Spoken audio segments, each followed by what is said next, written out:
Hi everyone, welcome to Start to Excel in 3 minutes.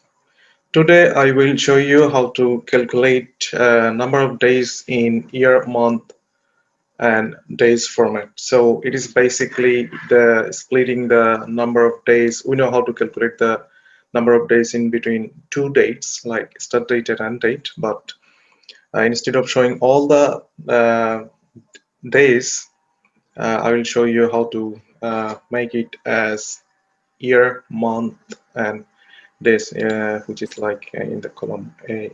E.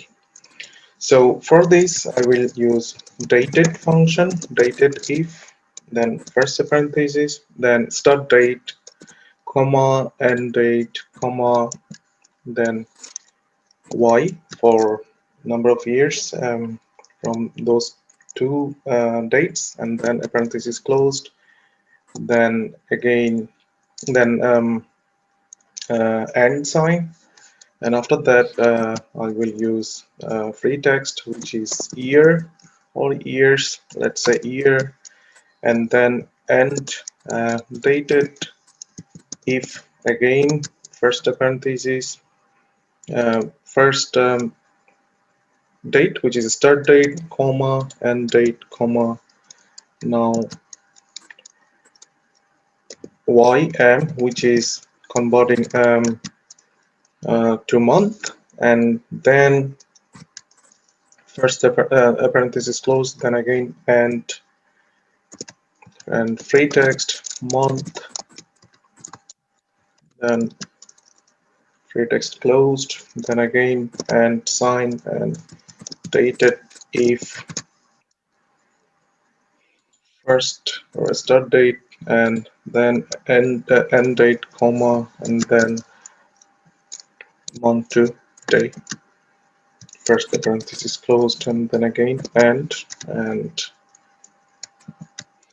quotation mark and days or day. So the formula is ready, and now I will press enter.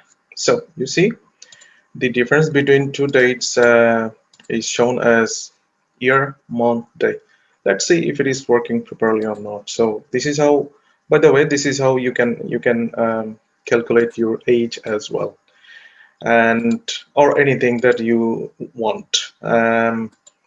So let's see if it is working properly or not. So 25 instead of 25, let me write down 29, then second month, let's say February, and 2000,